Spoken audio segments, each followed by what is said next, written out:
Lo prometido es deuda y les traigo el video de Bobby Green contra Daniel Zellhuber, el terror de los mexicanos. Todos pensaban que iba a ganar Daniel Zellhuber, sumamente sobrevalorado. Les vengo a traer la true. ¿Por qué no me podían decir que así le iba a ganar Daniel Zellhuber a Bobby Green? No lo veía en ningún universo. O sea, también empecemos a hablar de por qué creo que la gente lo tenía sobrevalorado y por qué creían que iba a ganar Zellhuber. Una de las razones máximas que tenían es que Bobby Green tiene la guardia baja, pero es algo lo que él siempre ha trabajado. Él siempre ha mantenido la guardia baja en todas sus peleas. Es su estilo, es característico de él. Entonces decirme no, por eso va a ganar, es como, bro, en serio. No puedas decir, es que le va a dar un knockout porque tiene la guardia baja. Siendo que si vemos el récord de Daniel Zellhuber, tiene 0 knockout dentro de la UFC. O sea, solamente gana a través de decisiones o sumisiones. ¿En serio? ¿Pensaban de verdad que iba a noquear a Bobby Green? Me tiraban mucho de las patadas altas. Nada que ver eso, la verdad. Si vemos incluso su récord, yo le había dicho, la mejor victoria que tiene Zellhuber es Lando Vannata.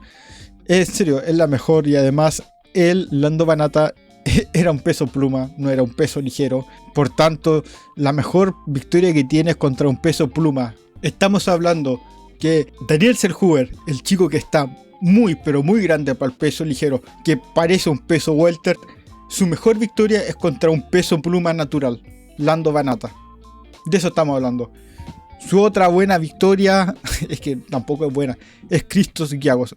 Y para que entiendan lo que les estoy diciendo, Lando Vannata da 4 victorias, 7 derrotas y 2 empates dentro de la UFC. El récord no es muy bueno, pero entró perdiendo contra Tony Ferguson, le ganó a Makdessi, perdió contra Teymur, Close, Dikiase, empató contra Bobby Green, que después volvió a pelear contra él y perdió. Claramente Bobby Green es mejor. Empató contra Frevola, le ganó a Marcos Mariano, Yancy Medeiros, Mickey Gruntry, perdió contra Charles Jourdain y contra Daniel Zellhuber. Claramente no es un buen peleador. Lando Vannata es bastante mediocre y además, para que tengan un poco de conocimiento, él básicamente casi que está retirado después de esa pelea contra Zellhuber. O sea, su anterior pelea fue en 2022, en 2023 perdió contra Zellhuber y se retiró casi. Ya no ha vuelto a pelear. Ya estamos en 2026, o sea, hace 3 años que no pelea. Luego, Christos Giagos, 6-8 dentro de la UFC.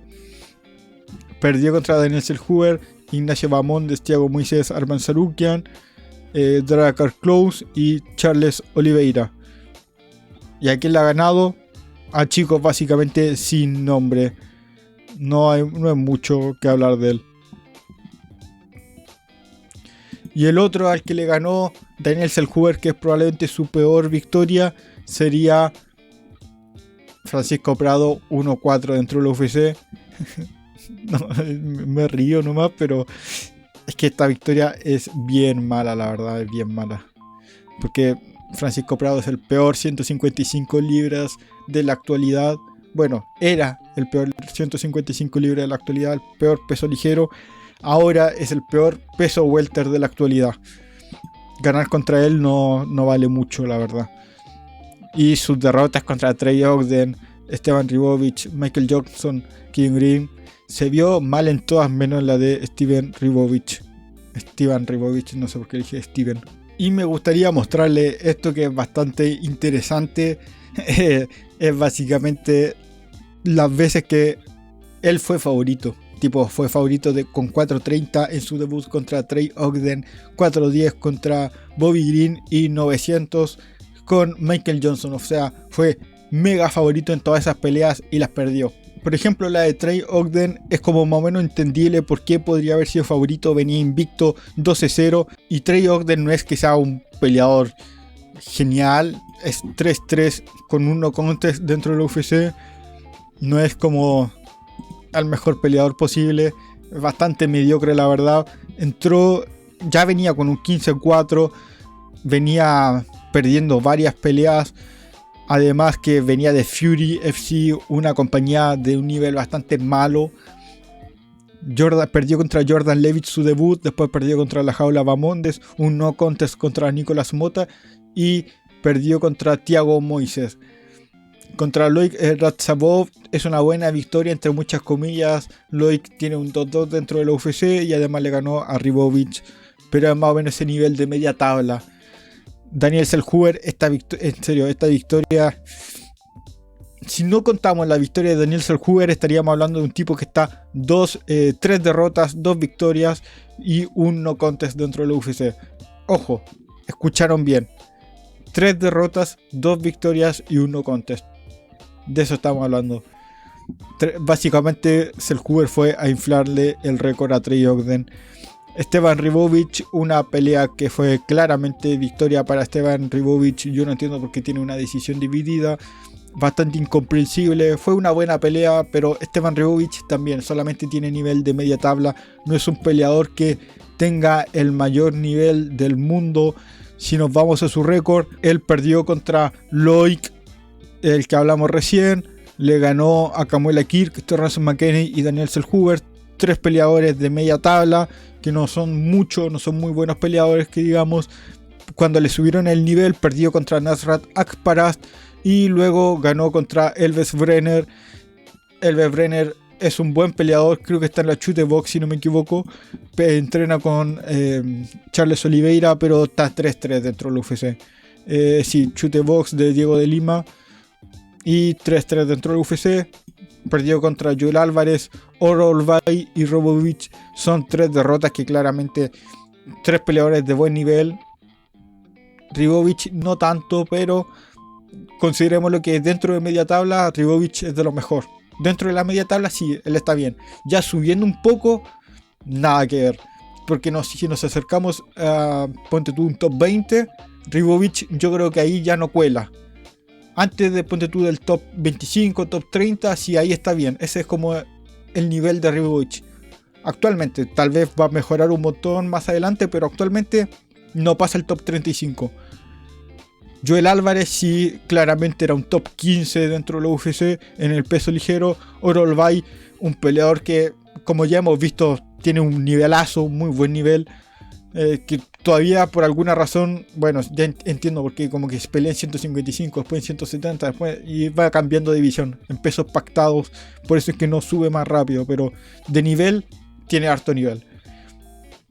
Luego victorias contra gente sin mucho nombre. La más destacable probablemente sea Uram Kutatelatse, pero él fue sacado del UFC, lo echaron porque tuvo una racha de derrotas bastante grande, si no me equivoco. Si vieron Damir, Elves y Fernández. Ese es básicamente el nivel de Esteban Ribovic. No es mucho que digamos, pero por esta derrota lo inflaron y le terminaron metiendo mucho dinero en contra de Michael Johnson, que este sí es decente. También no deja de ser media tabla, pero está mucho más probado. 16-15. Le ganó a Darius Flower, que bajaba del peso welter, a Ottoman Azatair, a Daniel Selhuber, que fue su última victoria. Ahora va a pelear contra Drew Dober, Drew Dober probablemente le gane. Es muy buen peleador. Antes había peleado con Diego Ferreira, Mark Diaz, Jamie Muyerkey. Ya, pero ustedes entienden cómo es Michael Johnson. Que haya perdido contra este es como horrible, pero es Michael Johnson. Él te puede venir en una racha estupenda o te puede venir una racha malísima, como estas 4 derrotas seguidas que tiene. Y bueno, la última es Bobby Green, que Bobby Green también. ¿Contra quién perdió Bobby Green? Mauricio Ruffi, que está dentro del top 7 por ahí, top 7, top 8 de la UFC actualmente. Paddy Pimblett, que estuvo peleando por el cinturón interino de la UFC contra Justin Gaethje. Paddy Pimblett, que tal vez no es top 5, top 6 como lo tenían puesto, pero sí era top 10, top 11. Le ganó a James Miller, un muy buen peleador, en media tabla, pero buen peleador. Perdió contra Jalen Turner, que en ese momento también era top 15, top 14 dentro de la UFC. Estamos hablando de tops. Todos estos son tops, sin contra Jim Miller. Le ganó a Grant Dawson, que venía súper bien. Le ganó a Tony Ferguson. Bueno, esta victoria no es como muy buena, pero da lo mismo. Le ganó a Nasrat Akparast, un tipo que es top 20, top 18 de la UFC, siempre, en todo momento. Así que ganarle a este es mucho mejor que ganarle a Daniel Zellhuber. Le ganó a Al La Quinta. O sea, el nivel de oposición de Bobby Green es simplemente mucho, pero mucho mayor que Daniel Zellhuber. Probablemente de todas las victorias que acabo de mencionar, desde Al La Quinta hasta hasta Jim Miller, la peor victoria es Daniel Zellhuber, porque Lance Gibson Jr. es un debutante, por lo que no te puedo decir que puede, tal vez que después veamos si sí sea mejor victoria que Daniel Zellhuber, pero por ahora no. Estamos hablando de que todo esto, ponte tú, Grant Dawson es mejor que Daniel Zellhuber. Tony Ferguson, incluso aún en sus peores momentos, es mejor que Daniel Zellhuber. Nasrat Akparast es mejor que Daniel Zellhuber 100%. Al La Quinta es claramente mejor que Daniel Zellhuber. Incluso si nos vamos a sus derrotas, también Thiago Moises, muy buen peleador. Rafael Fiziev, buen peleador. Bueno, digo buen peleador, pero top, es de los mejores en esta división actualmente. Islam Makhachev, todos saben quién es Islam Makhachev. Drew Dober, muy buen peleador. Jalen Turner, lo acabo de mencionar al principio de cuando empecé a hablar de esto. O sea, estamos hablando de que el nivel de oposición que estaba enfrentando Bobby Green es completamente diferente a Daniel Zellhuber. Para que se hagan una idea, para mí, en mi ranking personales, Daniel Zellhuber está en el puesto número 43 de la división del peso ligero, y en cambio Bobby Green está en el puesto número 18 de toda la división. Creo que la diferencia de niveles es bien grande. Y dentro del ranking del peso ligero de Tapology, Bobby Green está en el número 38. Solamente por ganarle a Daniel Zellhuber bajó 13 puestos. Es absurdo. Imagínense, bajó 13 puestos por ganarle a Daniel Zellhuber. Debería haber estado en el puesto número 25, me parece. Bajó por ganarle a Daniel Zellhuber. Y Daniel Zellhuber está en el 45, antes estaba en el 40. Me da gracia que por ganarle a Daniel Zellhuber bajes puestos. Es absurdo, pero entiendo por qué lo haría esto Tapology. Entiendo que ganarle a Daniel Zellhuber te baje puestos. Es como te están regalando una victoria. El punto es que antes de esto, Zellhuber debería haber estado 40 y Bobby Green estado 25. Esa era la diferencia de niveles. Y eso es el ranking de Tapology, que para mí el ranking de Tapology es bastante malo, es bastante mierda. Mi ranking personal es bastante mejor. Por ejemplo, de aquí Bobby Green es mejor que claramente Akparast, es mejor que Dawson, que ya le ganó. Y ahora voy a hablar un poquito de la pelea, que tampoco es como la gran cosa. Todos vimos esa pelea y todos entendemos lo bueno que es Bobby Green y lo malo que es Daniel Zellhuber. Tampoco hay mucho que hablar. Fue muy simple la pelea. Daniel Zellhuber simplemente tiene manos muy lentas. Es un tronco a la hora de hacer striking, porque no se mueve, no mueve la cabeza. Se pone como un poste fijo para tú pegarle.